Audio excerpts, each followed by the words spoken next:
Hello दोस्तों, स्वागत है आप सभी का हमारी एक और रोमांचक कहानी में। उम्मीद करती हूँ कि आपको यह कहानी बेहद पसंद आएगी।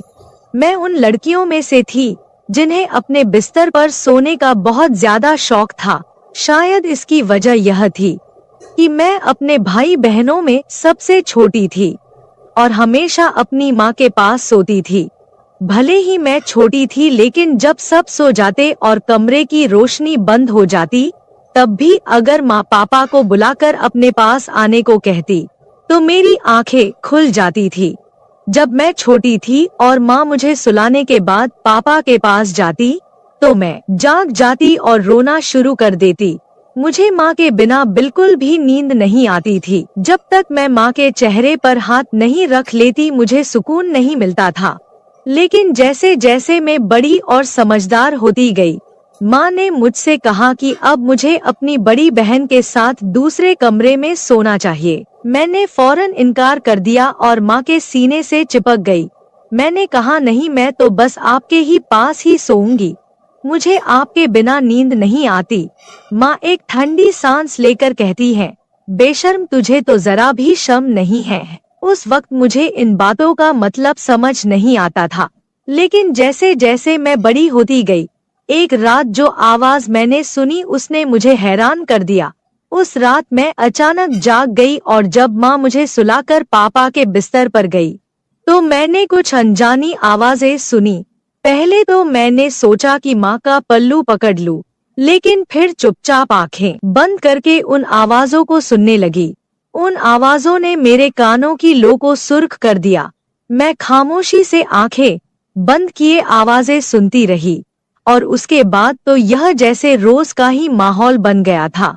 यह अनुभव मेरे लिए कुछ नया और अनोखा था, जिसने मुझे बहुत जल्दी समझदार और परिपक्व बना दिया।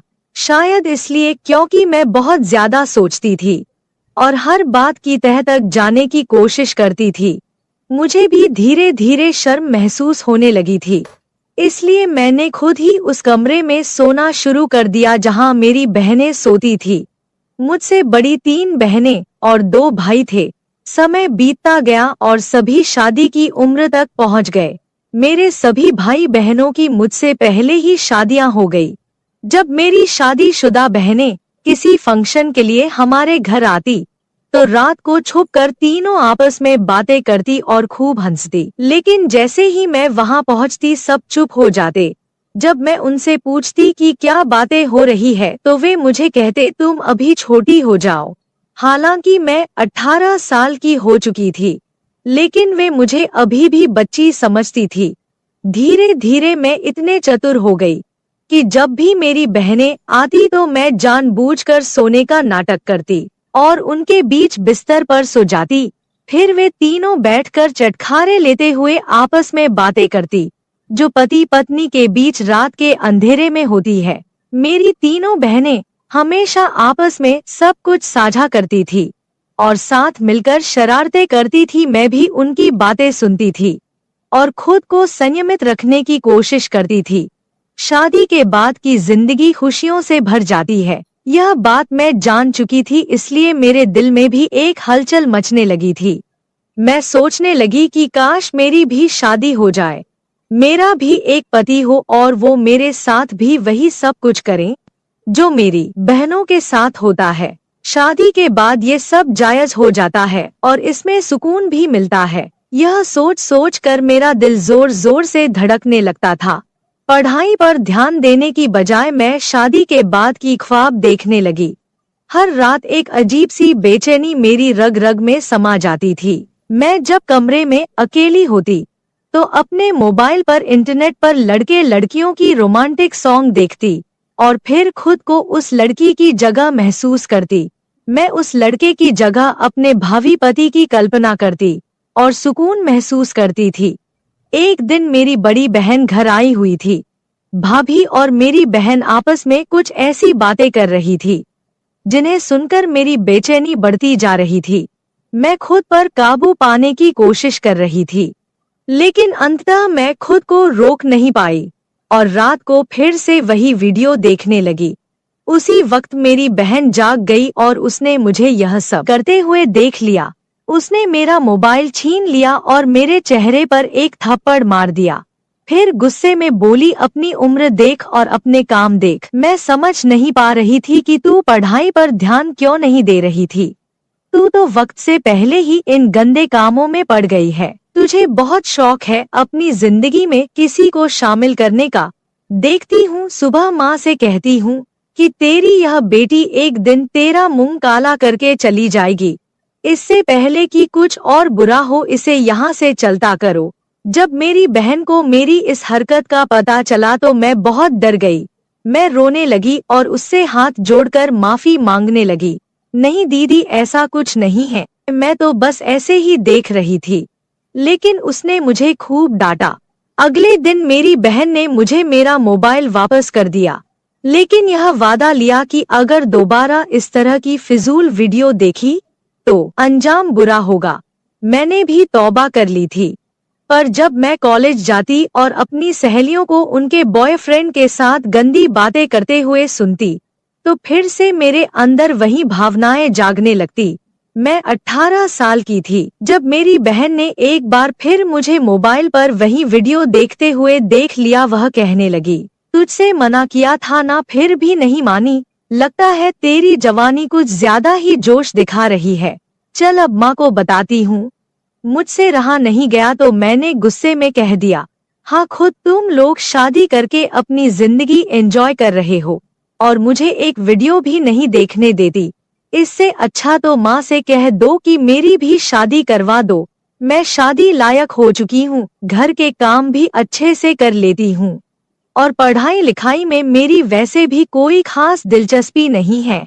जब भी मैं कुछ कहती हूँ लोग मेरी माँ बनकर मुझे डांटने पर तुले रहते हैं। मेरी बहन ने मुझे थप्पड़ मारा और कहा, क्या जमाना आ गया है, जाओगी तब सीधी हो जाओगी। ससुराल में सिर्फ पति ही नहीं होता बल्कि ढेर सारी जिम्मेदारियां भी होती है। हम तो ससुराल की थकान लेकर मायके में आकर चैन की सांस लेते थे। रात को पति का मूड देखना पड़ता है, गुस्सा सहना पड़ता है और सुबह से ननद, देवरानी और जेठानी दिमाग खराब करती है। महंगाई और बिजली के बिल वैसे ही सरदर्द देने के लिए तैयार रहते हैं। तुम्हें शादी आसान लगती है लेकिन असल में ऐसा नहीं है। मेरी बहन ने मुझे बहुत समझाया लेकिन मैं कहाँ समझने को तैयार थी। मेरे लिए भी रिश्ता देखा जाने लगा। सबसे पहले जो रिश्ता आया वो मेरी भाभी के खानदान का था। मेरी भाभी तो वैसे भी मुझे कुछ खास नहीं समझती थी और मुझे उस घर से निकालने के चक्कर में थी। जब लड़के की तस्वीर दिखाई गई तो वह बहुत खूबसूरत था। उसे देखकर मेरे दिल की धड़कन तेज हो गई। उसके साथ शादी के बाद का ख्याल आते ही मेरे अंदर एक अजीब सी खुशी दौड़ने लगी। हमारे घर वाले सादगी पसंद थे, इसलिए हमारी शादी भी सादगी से होने वाली थी। शादी की तैयारियां शुरू हो गई और फिर वह दिन आ गया जब मैं मेहंदी की दुल्हन बनकर बैठी थी। खानदान की सारी औरतें आकर मेहंदी की रस्म निभा रही थी।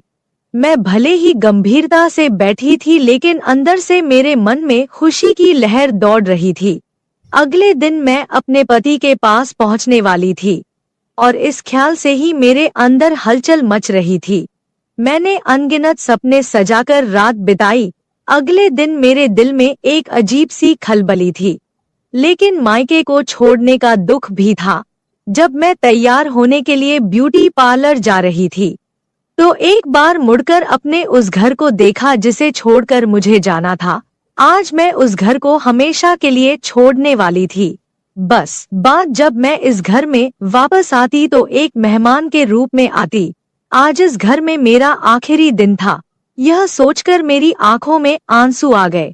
फिर मैं दुल्हन बनकर शादी हॉल के लिए रवाना हो गई। शादी हो चुकी थी और मैं दुल्हन के रूप में सबसे ज्यादा खूबसूरत लग रही थी। मेरा दूल्हा भी कुछ कम नहीं लग रहा था। लोग हमारी जोड़ी की तुलना चांद और तारों से कर रहे थे। शादी के बाद विदाई का समय आ गया और मैं अपने ससुराल आ गई। मेरी सास बेहद खुशमिजाज और आजाद सोच रखने वाली औरत थी। उन्हें देखकर कोई नहीं कह सकता था कि वो मेरी सास है, बल्कि वह अपने बेटे की बड़ी बहन लग रही थी। उनका व्यवहार ऐसा था कि मुझे भी खुशी थी कि शादी के बाद हम दोनों सास बहू नहीं बल्कि माँ बेटी बनकर रहेंगे। जब मैं रुखसत होकर अपने ससुराल पहुंची तो मेरी सास ने साड़ी पहनी हुई थी और बाल खुले हुए थे। वो वाकई माँ कम और बड़ी बहन ज्यादा लग रही थी। उन्होंने ने ही मुझे आकर कमरे में बैठाया। जब मैं बेड पर बैठी तो मेरी सास पास आकर बैठ गई। उन्होंने मेरा दुपट्टा थोड़ा पीछे करके ठीक किया और मेरी तरफ देखकर कहने लगी, तुम्हें देख तो मेरा बेटा पागल हो जाएगा। तुम बहुत खूबसूरत हो और अपने पति को सही तरह से संभाल लोगी। यह सुनकर मैं शर्म से लाल हो गई। मैंने कभी सोचा भी नहीं था कि मेरी सास इस तरह की बातें कर सकती है। मैं मुस्कुराई तो वो कहने लगी, अरे बहू, मुझे बाकी सास जैसा मत समझो, मैं तुम्हारी दोस्त बनकर रहेंगी। तुम मुझसे बिना झिझक कुछ भी शेयर कर सकती हो। उनकी बातें सुनकर मेरा मन हल्का हो गया और मुझे यकीन हो गया कि हमारा रिश्ता सास बहू से बढ़कर दोस्ती का होगा। अगर सुहागरात को लेकर मुझसे कुछ पूछना चाहती हो या कोई मसला है तो बताओ, फिक्र की कोई जरूरत नहीं है। मैं तो पहले ही शर्म से पानी पानी हो चुकी थी। मैंने सोचा था कि मेरे पति बहुत रोमांटिक होंगे और मेरी सारी इच्छाएं पूरी करेंगे, लेकिन मेरी सास ने सोने पर सुहागा कर दिया। मैंने उन्हें मना किया कि ऐसी कोई बात नहीं है, मुझे कुछ नहीं पूछना। फिर भी वो मेरे पास बैठ गई और वहां धीरे से कानों में बताने लगी कि पहली रात को लड़कों को कैसे खुश किया जाता है। मैं अपने चेहरे पर हया की लाली से जाए उनकी बातें सुनती रही। कुछ देर बाद जब सासू माँ कमरे से बाहर गई तो मैंने बाहर से आवाज सुनी। सास अपने बेटे से कह रही थी, बेटा, मेरी बहू को ज्यादा तंग मत करना। अगर मुझे सुबह शिकायत मिली तो मैं अपनी बहू को 1 महीने तक अपने पास बुला लूंगी। इस पर मेरे पति चुप थे। जब वे कमरे में आए तो मैं फौरन सिर झुकाकर बैठ गई। मेरे पति मेरे सामने आकर बैठे और जैसे ही उन्होंने मेरा घूंघट उठाया तो मेरे हुस्न की तारीफें करने लगे। उनकी तारीफ सुनकर मैं शर्म से मुस्कुराती रही। फिर उन्होंने मेरा हाथ पकड़कर सोने की अंगूठी मेरी उंगली में पहना दी और हाथ सहलाने लगे। मेरे भी जज्बात बेकाबू होने लगे। आखिर वो रात आ ही गई थी जिसका मैं कब से इंतजार कर रही थी। शायद ही कोई लड़की मुझसे ज्यादा सुहागरात के लिए बेताब हुई होगी। लेकिन जैसे ही मेरे पति मेरे करीब आए, उनके फोन पर एक कॉल आ गई।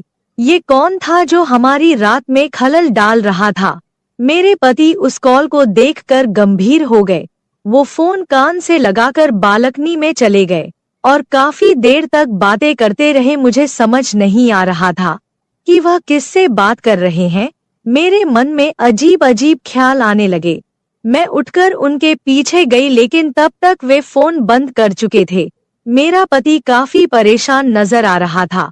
मैंने पूछा, क्या हुआ, सब ठीक तो है ना? उन्होंने कहा, बॉस ने मुझे एजेंट के तौर पर दिल्ली जाने को कहा है। सुबह सवेरे एक बहुत जरूरी मीटिंग थी जिसके सारे दस्तावेज मेरे पास थे। यह प्रोजेक्ट भी मैंने ही तैयार किया था। वैसे तो यह मीटिंग 1 हफ्ते बाद होने वाली थी, लेकिन जिस स्तर के साथ मीटिंग थी, उन्हें रात में ही हर हाल में मुंबई पहुंचना था। इसलिए मुझे दिल्ली के लिए निकलना पड़ेगा ताकि सुबह की मीटिंग में समय पर पहुंच सकूं। मेरे सारे अरमानों पर जैसे पानी फिर चुका था।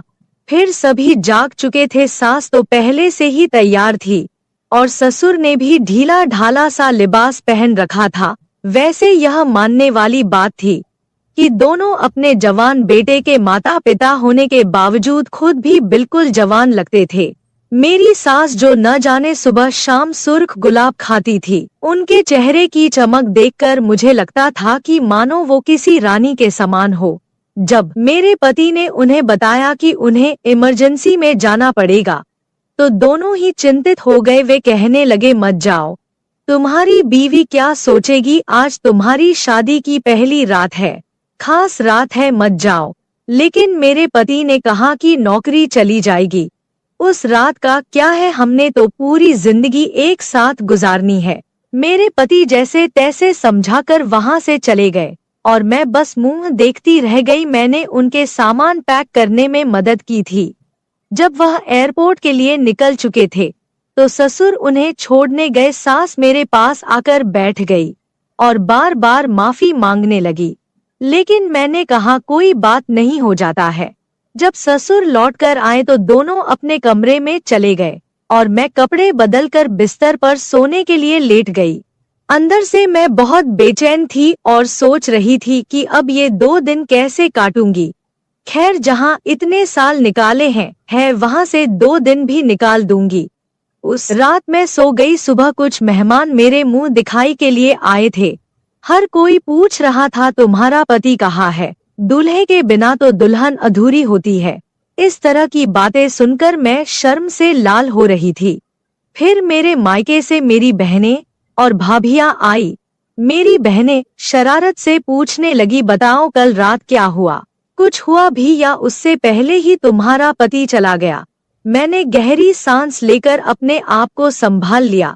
मेरी बड़ी बहन मेरे पास आई और ताली बजाकर जोर से हंसी। उसने कहा, जैसे को तैसा, जितनी बेताबी तुम्हें थी, देखो तुम्हारे साथ क्या हुआ।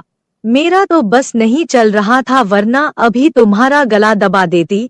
फिलहाल 2 दिन बाद मेरे पति को वापस आना था। मुझे लगा कि ये 2 दिन पल झपकते ही गुजर जाएंगे। मैं अपनी सास के साथ काफी घुल मिल गई थी। उनके चेहरे पर इतनी चमक थी कि कई कुंवारी लड़कियां भी ऐसी चमक के लिए तरसती थी।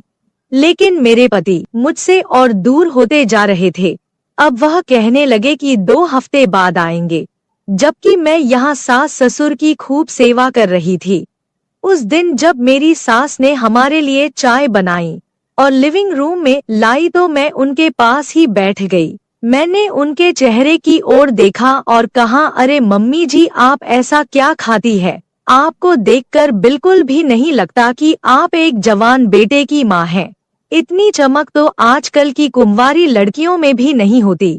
मेरी बात सुनकर सास हंसते हुए बोली, अरे पगली, तेरे ससुर मुझसे इतनी मोहब्बत करते हैं। इस उम्र में भी पूरी रात मुझे सुकून और खुशी देते हैं। जब और औरतें इन चीजों के लिए तरसती है, मेरे पास वो सब कुछ है, फिर क्यों न मैं किसी जवान लड़की की तरह चमकती रहूं। सास की बात सुनकर मैं शर्म से लाल हो गई। उस रात मैं बेचैन होकर सोने की कोशिश करती रही, लेकिन आधी रात को बेचैनी इतनी बढ़ गई कि पसीने से भीग गई और गला सूख गया। मैंने देखा कि पानी का गिलास खाली था, इसलिए मैं किचन की ओर चल पड़ी।